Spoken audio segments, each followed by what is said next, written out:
Yeah. This meeting is being recorded. 3, 2, 1. Joining me now, John Brummett, columnist with the Arkansas Democrat-Gazette. Good to see you as always at the beginning of the week, Mr. Brummett. And good week to you. Good to hear from you. Let's begin with a pretty serious topic here. There was a death of an American journalist who has Arkansas connections, Brent Renaud. Was apparently executed by the Russians in Ukraine. He was there filming a documentary on refugees who were fleeing. This is pretty serious stuff. Does it change the dynamic for Americans or for the Biden administration in this approach now that a U.S. journalist has been killed? I think it has to, and it was already happening on the news shows yesterday. Before this horrible news broke, you were beginning to see hints that more direct action in arming Ukraine, giving more direct help to Ukraine, the great risks of that, and the nuclear with the nuclear complication. Even that aside, you were hearing more about that, and I think this is a week when something is going to be stepped up. I don't know exactly what or how, and this most perilous circumstance. But this is this literally brings it home to Little Rock. I was at some function, and a friend of mine brought me over and said, "I want you to meet a real journalist," and introduced me once. The one time I met Brent Renaud, and told me some of his international reporting. We all have our role in journalism, and some of us are here in sleepy backwoods provinces commenting and covering business, and we serve our function. But these folks who travel the globe to tell the stories, the dangerously told stories of war and pestilence and refugees, those are the celebrated real heroes. This is a tragedy that brings it home to the country politically, and definitely brings it home to Little Rock, where this family and this man were well known. So yes, I think it affects some sort of unspecified change. It almost has to. And certainly our thoughts and condolences are with the Renaud family on that serious matter there. All right, let's talk some Arkansas politics, and I guess it's got a little federal dimension to it here. We're seeing some new TV ads out. Senator John Boozman with ads dealing with anti-illegal immigration. We've got some Second Amendment stuff that he's rolled out now. Sarah Huckabee Sanders with an ad where she's telling her kids she can't watch CNN, which is one of the news organizations reporting on what's happening on the front line at Ukraine. Really better than anyone else, by the way. Go ahead. What do you make of these TV ads? They're red meat for the right-wing base is my bottom line assessment. Yes. Here is Arkansas politics right now on a statewide basis. The game is in the Republican primary. The Democrats are simply too weak, too laden with national liberalism to seriously compete. So the game is in the Republican primary. And the Republican primary is skewed to the right wing. So the dialogue we get is people shoring themselves up in the Republican primary or seeking to appeal to that decisive element. The state in the main is not actually as extreme right as this dialogue and these messages would indicate, but the dynamic is such that it has that kind of influence. Boozman obviously is worried about Jake Beckett, and he probably ought to be. Nice looking fellow, Razorback star with a super PAC that's spending money touting him in advertising, running against him from the right, and he's decided to spend heavily with an early message reminding people who he is and that he is fully conservative, and that's going to be his message. He's going to. I hadn't heard previously that he was all that committed to the wall. I'm sure he was. I don't mean to suggest he's not, but he chose to make that his first message. He's going to help Donald Trump or finish Donald Trump's wall. Now the Second Amendment, covering his bases, he is fully conservative, and he is reminding people of that.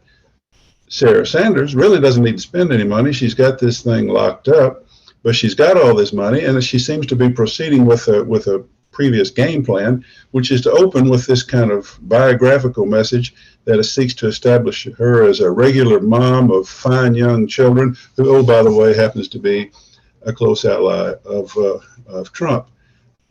It's a cute ad. It's a little narrative ad, and she performs all right, and her children are cute, and the dog is cute, and the house is lovely.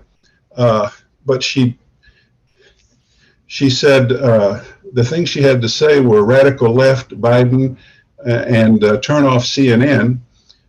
And one word she didn't mention was Arkansas. And I'll have a column tomorrow, and I continue to develop this theme, which I think is absolutely telling, that this is a new era in Arkansas politics. Our governors used to be people who insisted on knowing personally. Come to our rallies, come to our fish fries, come to our coffee shops. This is retail campaigning. We had active competitive primaries, and Bill Clinton always got in trouble if he flirted with national politics. This is a generational, I wouldn't say advancement, I'd more likely say a descent into fully nationalized, fully media-based politics. And it wins. It scared out everybody in the Republican primary, and she's polling very well. And, she seems presumptive, but I call it almost a coronation that we're watching. And having an ad that doesn't even mention the state, but an ad for governor of Arkansas that attacks CNN because it hurt the feelings of Donald Trump, that's a new twist in Arkansas politics. Another new twist in Arkansas politics is we will have a new Senate leader in 2023. I interviewed Senator Bart Hester, the president pro tem elect. I don't have to tell you, there's been a lot of dysfunction in the state Senate over the last couple of sessions. You're going to have as many as 11 new faces in that 35-member body. How do you kind of pitch Senator Hester's approach with what you've heard that he has said so far about being a leader down there? And he comes from that right-wing conservative, very conservative strain of the party. I see him moderating a little bit. Yeah, I think so. As he emerged as a candidate, a leader of the Senate, of the Republican caucus, and then 2 years ago he was a serious candidate, thought to be the front runner to be the pro tem, and now he's got it. I would talk to my reasonable, pragmatic Republican sources, and I would say, what in the world? Bart Hester has seemed to me from the beginning of his career as a naive, young, extreme conservative. And now he's going to lead this splintered body. And to a man or woman, they tell me, you need to get to know Bart better. He's a Senate man. He's respectful of his colleagues. He will take this leadership more seriously in terms of the function of the body than his sort of simplistic right-wing politics. And I think you're beginning to see that in the themes that he's advancing, including visiting with you. And it is a dysfunctional place, but it's going to change. I mean, 11 are leaving for sure. Others have tough races. And I started talking with somebody last week about 3 or 4 races which pit the more conservative incumbents against what I'd say more center-inclined standard Republicanism. And this person mentioned 4 or 5 more.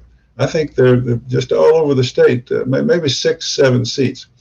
At play is the divisive resentment, extreme right incumbent versus somebody running locally, trying to moderate that a bit into a more standard, agreeable, functioning kind of Republicanism.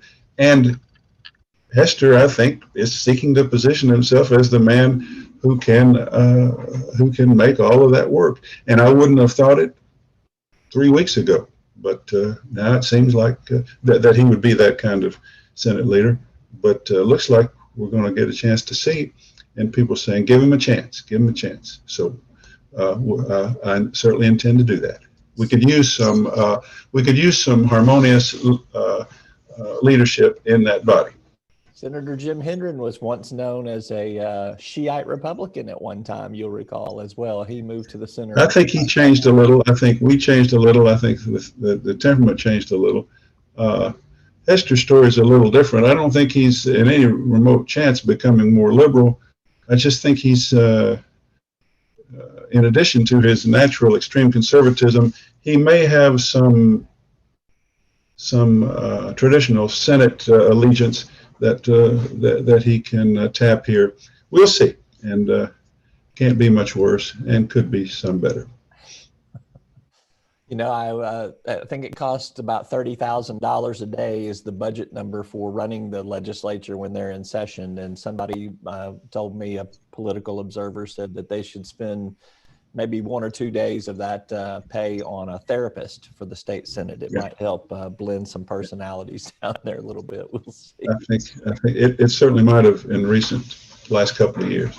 Yep. Sure See, will. you and I just get to have therapy by talking to one another once a week. So it's much. Well, it's good for me. I hope it's good for you. I don't know if it's good for anybody else. Yes. But, we hope so. All right. John Brummett, columnist with the Arkansas Democrat Gazette. Always appreciate your insight. Take care, my friends. See you next time. Bye-bye.